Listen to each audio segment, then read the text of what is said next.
తండ్రి, పరిశుద్ధుడైన యేసు ప్రభువా, మీ పాదాల వందనాలు, స్తోత్రము తండ్రి. ఈ ఉదయకాలం నీవు ప్రేమించి మీ సన్నిధి మాకు ఇచ్చారు. మీ వందనాలు, స్తోత్రము తండ్రి. మా కొరకు ప్రాణం పెట్టిన యేసు ప్రభువా, మీ వందనాలు. మమ్మల్ని శిలువలో ఎంతగానో ప్రేమించారు, మీకు వందనాలు. మా కొరకు ప్రాణం పెట్టినంతగా మీరు మరణించారు, మీకు వందనాలు, స్తోత్రాలు. మా కొరకు నాయన మా తల్లిదండ్రులు కానీ, మా అన్నదమ్ములు కానీ, అక్క చెల్లెలు కానీ, ఈ లోకంలో మా అన్నవారు ఎవరు నా పాపంలో శాపం నిమిత్తము, మా పాపంలో శాపం నిమిత్తము ఎవరు మరణించలేదు ప్రభువా. ఈ ఒక్కడమే మరణించారు, ఈ ఒక్కడమే రక్షించావు ప్రభువా. నీకు వందనాలు, స్తోత్రం చెల్లిస్తున్నాం ప్రభువా. ఈ ఉదయకాలం మీ దీవెన అనుగ్రహించండి. ఈ బిడ్డలను ఆయన తీసుకొచ్చారు, మీ వందనాలు, స్తోత్రాలు. ఈ బిడ్డలను దీవించి ఆశీర్వదించండి. ఈ వెలుగు చేత నింపమని అడుగుతున్నాం. ఈ దక్షిణాస్తంతో నింపండి, దీవించుము. ఈ బిడ్డలతో మాట్లాడు. యేసు ప్రభు నామములో అడుగుతున్నాము తండ్రి, ఆమేన్.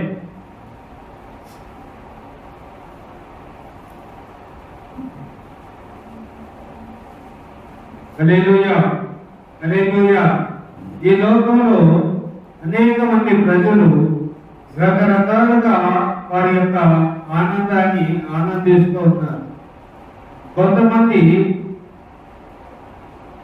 డబ్బు విషయంలో ఆనందిస్తూ ఉంటారు. డబ్బు విషయంలో ఆనందిస్తుంటారు. కొంతమంది తమకు కలిగిన గొప్ప ఆస్తిని బట్టి సంతోషిస్తూ ఉంటారు. కొంతమంది తమకు కలిగిన అధికారాన్ని బట్టి సంతోషిస్తుంటారు. ఇంకొంతమంది మాకు ఎమ్మెల్యే ఉన్నారు, మాకు మంత్రులు ఉన్నారని ఆనందిస్తుంటారు. కానీ ఇక్కడ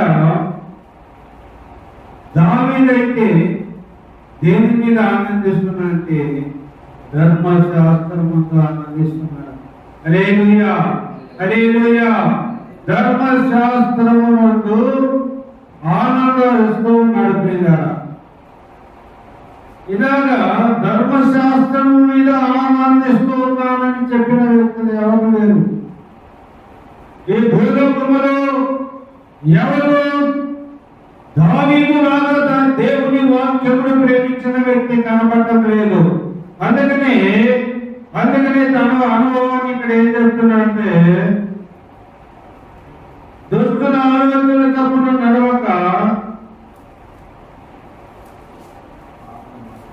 పాపుల మార్గమున నిలవక అపహాసములు కోరుకున్న చోటున కోరుకున్నాక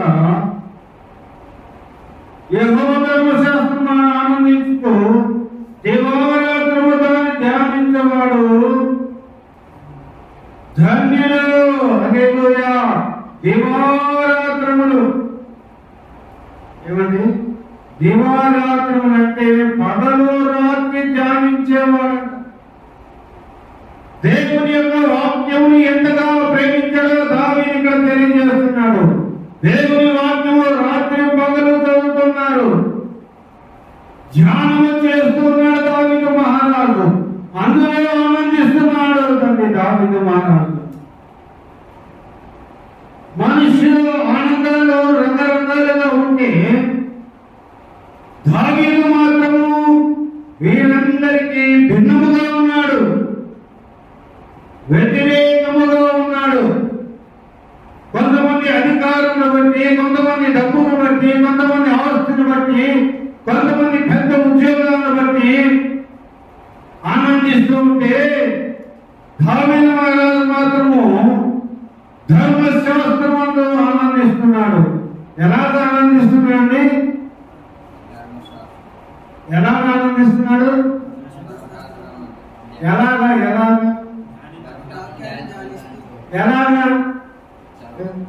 ఎలా చదువుతున్నాడు? ఇది పాయింట్. దివారాత్రములు ధ్యానిస్తున్నట్ట. ఎవరైనా ఎవరైనా మీరు విద్యార్థులు కదా, రాత్రి మొదలు చదువుతున్నారా? మీరు ఏమన్నా రాత్రి మొదలు ఈ చదివే కదా, మీ భవిష్యత్తును పెట్టి మంచి మార్పులు పెట్టేది కదా. దివారాత్రులు చదువుతున్నారా మీరు? అసలు ఒక రాత్రి ఒక పగలను చదివినారా? కలవకుండా ఒక పగలు ఒక రాత్రి అన్న చదివినారా మీరు? అసలు చదివారా? చెప్పండి, అది చెప్పండి, మీరు సమాధానం చెప్పాలి. ఒక రాత్రి ఒక పగలంతా కూర్చొని చదివారా? ఒక పగలు ఒక రాత్రి ఏ పని చేయకుండా, ఏ పని చేయకుండా, ఏం రమేష్? ఒక రాత్రి ఒక పగలు ఏ పని లేదు, చదివే మీ పని. మీ పని అదే కదా, చదివే పనే కదా. ఒక రాత్రి ఒక పగలు చదివినావా?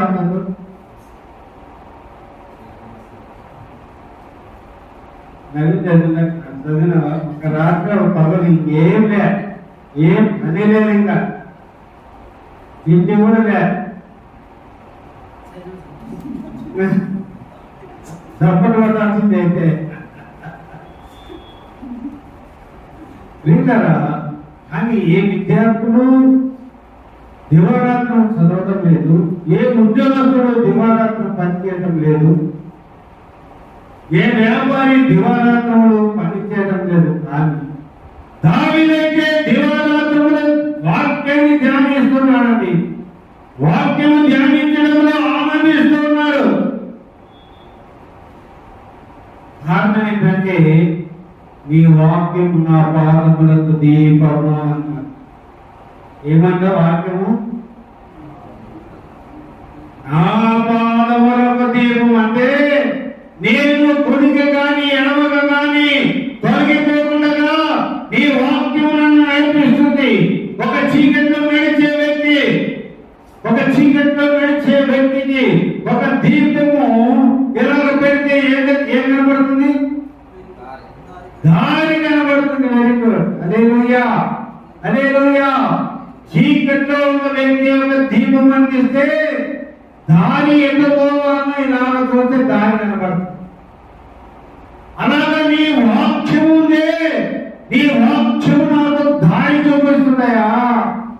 అందుకని నీ వాక్యాన్ని నేను ఎక్కువగా ప్రేమిస్తున్నాను, ప్రేమిస్తున్నాను, ప్రేమిస్తున్నాను. అందుకని నీ వాక్యాన్ని నేను దివారాత్రములు ధ్యానిస్తున్నాను. పగలు రాత్రి, పగలు రాత్రి నీ వాక్యాన్ని చదువుతున్నాను, ధ్యానిస్తున్నాను, ప్రార్థిస్తున్నాను, చదువుతున్నాను, ధ్యానిస్తున్నానని దావీదు మహారాజు కోరుకున్నాడు. వాక్యం అంతా దారి చూపిస్తుంది. నీ వాక్యమే నన్ను బ్రతికిస్తుంది. ఏమంటా? నీ వాక్యము నన్ను బ్రతికిస్తుందా? నేను చనిపోయే వ్యక్తిని నేను, కానీ నీ వాక్యం నన్ను బ్రతికిస్తుంది. ఎక్కడ బ్రతికిస్తుంది? ఈ లోకంలో జీవించినప్పుడు ఈ వాక్యము బ్రతికిస్తుంది.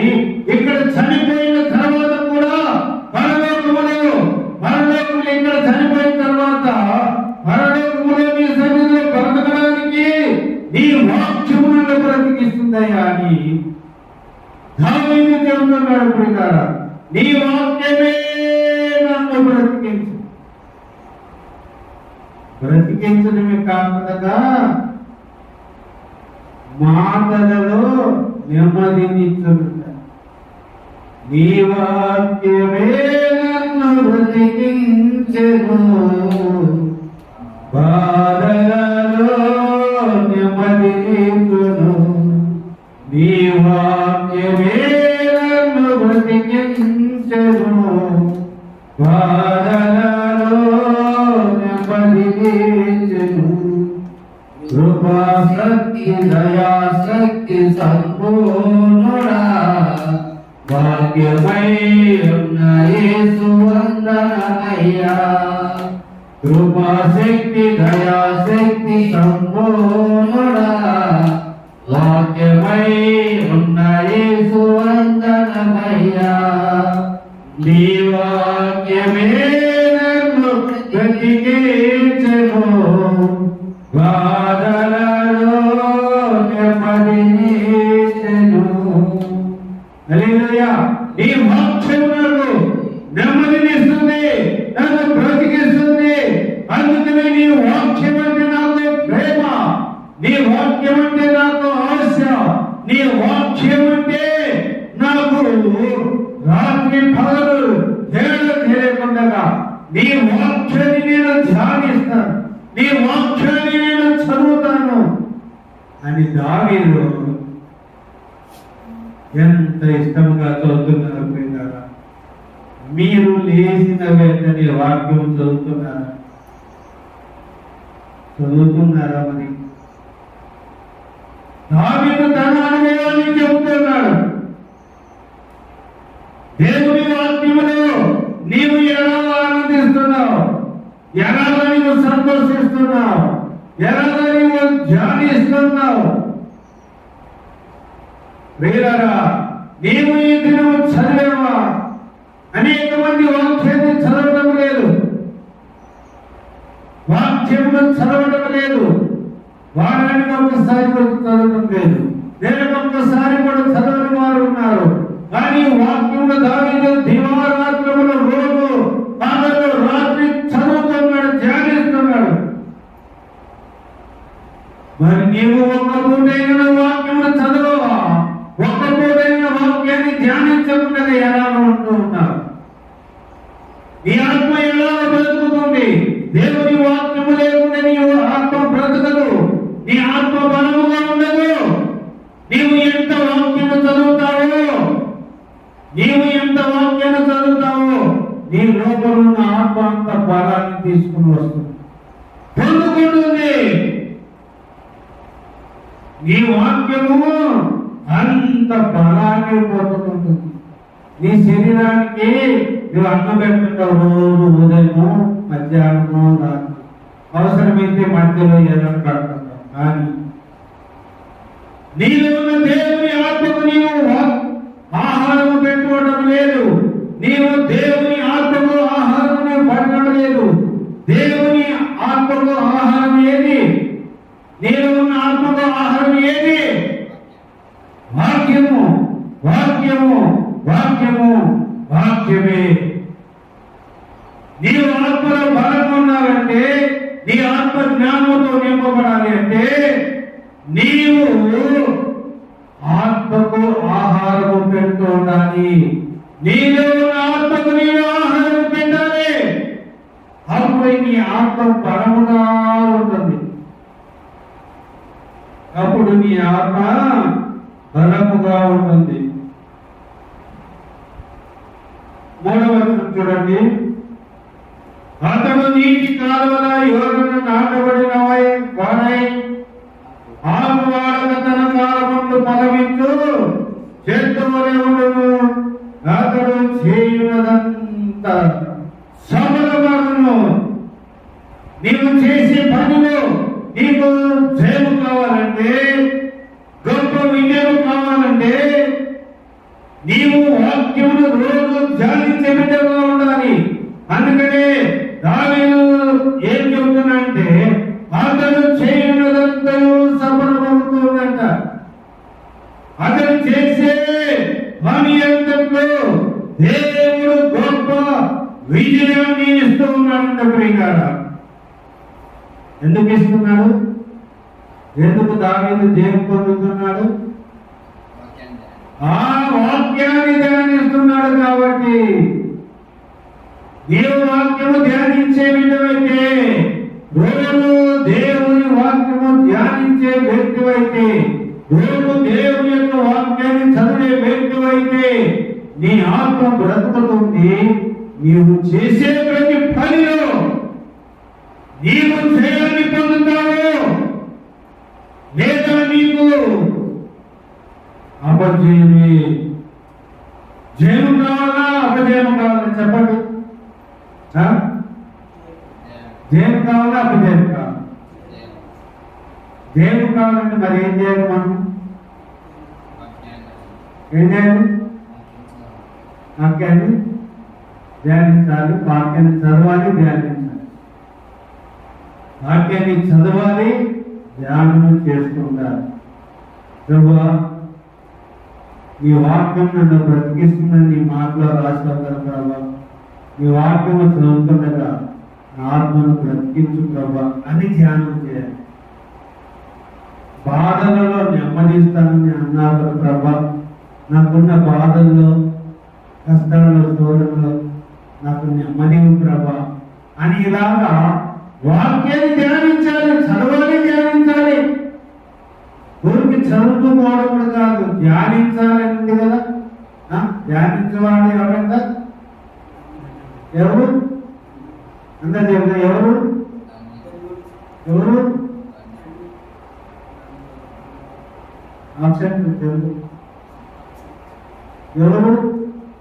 వాక్యం చదివిన వాళ్ళు ఎవరు? దావీదు. నువ్వు మాత్రం కాదు, ఆప్షన్ అయిపోయాడు.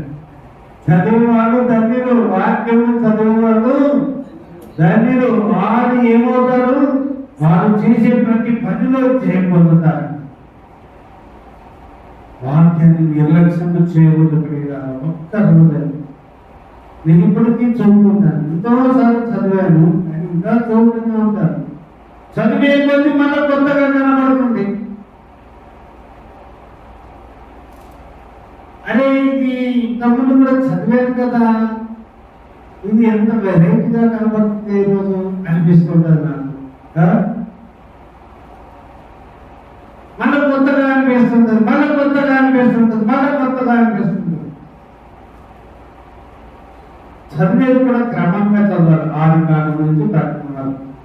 ఒక సంవత్సరం అంతా చదివేయాలి.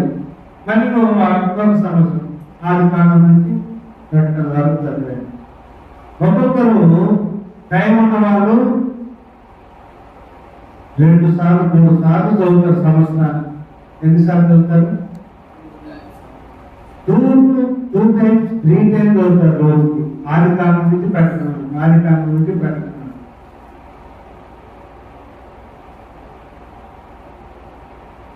నేనైతే సంవత్సరం అవుతుంది నాకు చదవడానికి. ఎందుకంటే చదువుతూ పోతే ధ్యానిస్తూ పోతాను, వాక్యాన్ని ధ్యానిస్తూ పోతాను. కాబట్టి చదువుతూ పోనీ వాక్యాన్ని ధ్యానిస్తాను, ధ్యానిస్తూ చదువుతాను, చదువుతూ ధ్యానిస్తాను. కాబట్టి నాకు టైం ఎక్కువ పడుతుంది. లోపలికి చదువుకుంటా పోనీ వాక్యాన్ని అర్థం చేసుకుంటా, చదువుకుంటా, అర్థం చేసుకుంటా, చదువుకుంటే ధ్యానిస్తూ, అర్థం చేసుకుంటా, చదువుకుంటా, ధ్యానిస్తూ, అర్థం చేసుకుంటా, చదువుకుంటా, ధ్యానిస్తూ ముందుకు సాగుతుంది అన్నమాట. కాబట్టి నాకు 1 సంవత్సరం పడుతుంది. 6 కాలం నుంచి ప్రకటన వరకు చదవాలంటే సంవత్సరం పడుతుంది నాకైతే. ఎందుకు సంవత్సరం పడుతుంది? చదువుకుంటాను, ధ్యానిస్తుంటాను, అర్థం చేసుకుంటూ ఉంటాను, చదివింది ప్రభా మీ వాక్యం నా పాటలు దీపమవుతుంది ప్రభా. నేను ఈ లోకంలో నడుస్తున్నప్పుడు మీ వాక్యం నాకు దీపంగా ఉండాలి ప్రభా, వెలుగుగా ఉండాలి ప్రభా. వెలుగుగా చేయి ప్రభా, దీపముగా చేయి ప్రభా. నీ వాక్యం చదువుతుండగా అర్థం చేసుకునే జ్ఞానం ప్రభా, గ్రహింపు ప్రభాని దేవుని దగ్గర అడుగుతూ ఉన్నాను. ప్రియులారా, దేవుని దగ్గర చూడండి. 139వ కీర్తన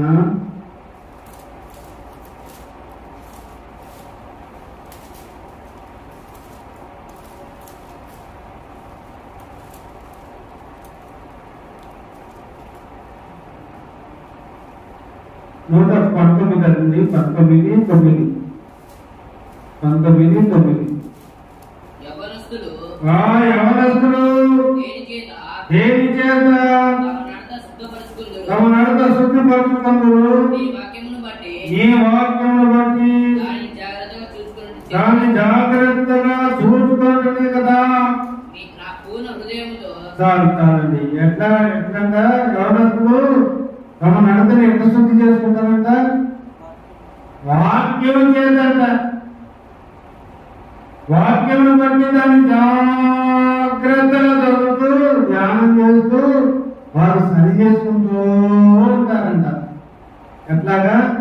వాక్యాన్ని జాగ్రత్తగా చదువుకుంటారంట వాళ్ళు, యవనస్తులు. జాగ్రత్తగా చూసుకొని వారి జీవితాన్ని సరి చేసుకుంటూ వాళ్ళు బ్రతుకుతూ ఉన్నారంట. అది యవనస్తులైన మీరు వాక్యాన్ని ఎలా చదవాలండి? ఎంత జాగ్రత్తగా చదవాలి, ఎలాగ రోజు చదవాలి కదా. మీరు అన్నం తింటారు, కడుపు నిండా తింటారు, సగం తింటారు. అన్నం కడుపు నిండా తింటారు, సగం తింటారా?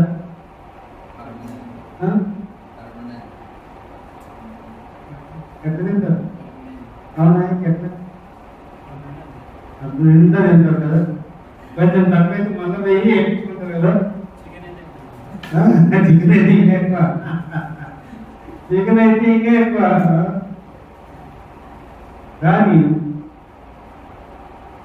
ఆత్మ కూడా సమృద్ధి అయిన ఆహారం పెట్టాలి. ఆ ఆహారం వాక్యమే. హల్లెలూయా, హల్లెలూయా. నీ ఆత్మ కూడా నీవు సమృద్ధిగా ఆహారం పెట్టాలి. నీ ఆత్మ బలముగా ఉండాలి. నీ ఆత్మ శక్తితో నింపబడాలి, దైవికమైన శక్తితో నింపబడాలి, దైవికమైన బలముతో నింపబడాలి, దైవికమైన వెలుగుతో నింపబడాలి. నీ ఆత్మ నింపబడాలంటే ఏం చేయాలి? ఏం చేయాలి? అయితే ఆ వాక్యాన్ని బాగా ధ్యానిస్తే అప్పుడు నీ ఆత్మ బలముగా ఉంటుంది. నీ వాక్యంలో ధ్యానించకపోతే నీ ఆత్మ బలముగా ఉండదు. నీ యవన కాలంలో నీవు వాక్యము జాగ్రత్తగా చదవకపోతే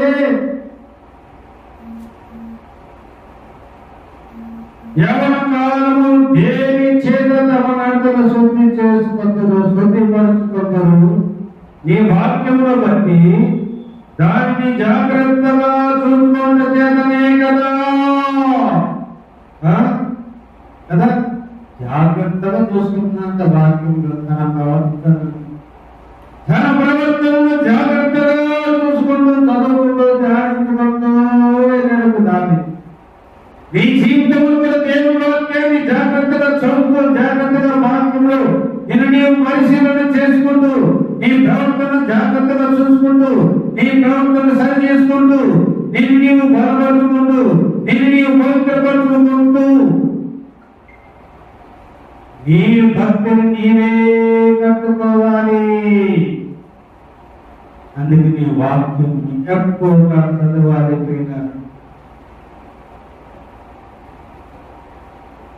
నీవు వాక్యమును జాగ్రత్తగా చదువుకోవాలి.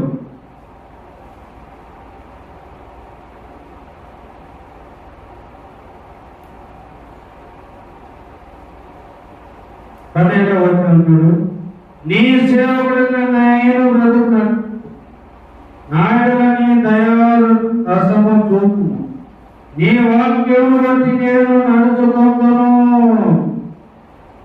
దేని బట్టి నడుచుకుంటా అంట? వాక్యమును బట్టి నడుచుకున్నాను. వాక్యమును బట్టి నడుచుకోవాలంటే ఏం చేయాలి? ముందు మనం వాక్యం నేర్చుకోవాలి. హల్లెలూయా, హల్లెలూయా. నీ వాక్యంలో నడుచుకోవాలంటే నీవు వాక్యాన్ని బాగా నేర్చుకోవాలి. అనేక అధ్యాయాలు నీవు కంఠస్థం చేయాలి. దావీదు కీర్తన 123వ అధ్యాయం, దావీదు కీర్తన 1, దావీదు కీర్తన 119. ఇలాగ దేవుని అధ్యాయాలు కంఠస్థం చేస్తే వాక్యాలు నువ్వు కంఠస్థం చేయగలిగితే నీవు ధర్మశాస్త్రంలో దేవుని వాక్యంలో నడవగలుగుతావు.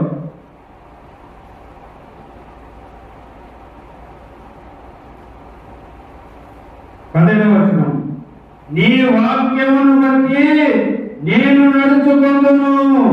నీ వాక్యమును బట్టి నేను నడుచుకుందును. దేవుని వాక్యము ద్వారా వాక్యములో నడవాలంటే నీవు ముందు నేర్చుకోవాలి.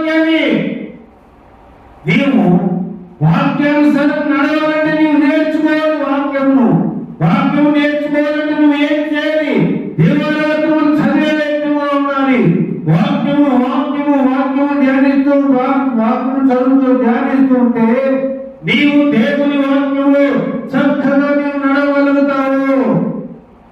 లేదా నీవు వాక్యము తెలియని ఎక్కువైతే నీవు ఏమైపోతావు? వాక్యం తెచ్చిపెడితే ఏమవుతావు? తప్పు మార్గంలో నడుస్తావు. అదే వాక్యం నేర్చుకున్న వ్యక్తులైతే వాక్యంలో నీవు నడగలుగుతావు. అందుకని నేను అనేక సార్లు మన వాళ్ళకి చెబుతుంటాను, అయ్యా నువ్వు అక్కడక్కడ పరిగెత్తొద్దు, ఆ చర్చకి చర్చకి నువ్వు పరిగెత్తొద్దు. అనేకమైన బోధలు వచ్చేసాయి కాబట్టి వెళ్ళొద్దు అని చెబుతుంటాను ప్రియులారా.